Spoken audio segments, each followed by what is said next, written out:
Hello नमस्कार दोस्तों। मैं राम सिंह और आपके लिए लेकर आया हूँ भूगोल विषय के प्रथम अध्याय मानव भूगोल प्रकृति व विशेष क्षेत्र। आज हम मानव भूगोल के प्रकृति व विशेष क्षेत्र के बारे में बात करेंगे। तो चलो दोस्तों शुरू करते हैं हमारा टॉपिक। मानव भूगोल। मानव भूगोल का केंद्र बिंदु मानव क्रियाकलाप है। मानव भूगोल का केंद्र बिंदु मानवीय क्रियाकलाप है। मानव भूगोल का जन्म 18वीं सदी में हुआ था और आधुनिक मानव भूगोल के जनक फ्रेडरिक रेटजेल जो जर्मनी के हैं, उसने एक पुस्तक लिखी है एंथ्रोपोजियोग्राफी, जिसमें इसने मानव भूगोल की परिभाषा दी है। मानव भूगोल मानव समाज और उसके वातावरण धरातल के संबंध का अध्ययन है।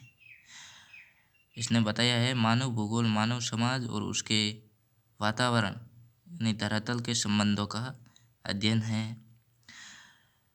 फिर आगे फ्रेडरिक रेटजेल की शिष्या अमेरिका की एलन सैंपल जो परिभाषा देती है मानव भूगोल चंचल मानव और अस्थायी पृथ्वी के पारस्परिक परिवर्तनशील संबंधों का अध्ययन है।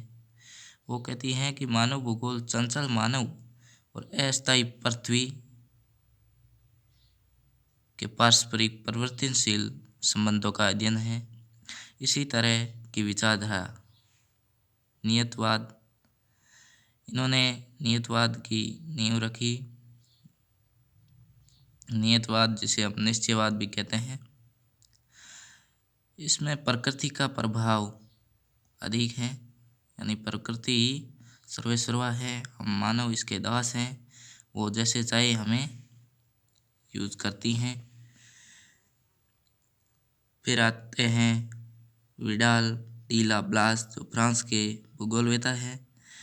इन्होंने संभववाद की नींव रखी। मानव का प्रभाव अधिक बताया संभववाद में कि प्रकृति मानव की दास है और हम मानव जैसे चाहे प्रकृति को यूज कर सकते हैं। इन्होंने परिभाषा दी है मानव भूगोल की कि मानव भूगोल पृथ्वी और मानव के पारस्परिक संबंधों को नया विचार देता है कि मानव भूगोल पृथ्वी और मानव के पारस्परिक संबंधों को नया विचार देता है, जिसमें पृथ्वी को नियंत्रित करने वाले भौतिक नियमों तथा पृथ्वी पर निवास करने वाले जीवों को पारस्परिक संबंधों का अधिक संश्लिष्ट ज्ञान शामिल है। जिसमें इन्होंने कहा है कि पृथ्वी को नियंत्रण करने वाले भौतिक नियमों तथा पृथ्वी पर निवास करने वाले जीवों को पारस्परिक संबंधों का अधिक संश्लिष्ट ज्ञान है। फिर आता है ग्रिफ्थ टेलर जो अमेरिका के हैं भूगोलवेता। इनकी विचारधारा है रुको और जाओ, जिसका नाम यह है नवनियतवाद।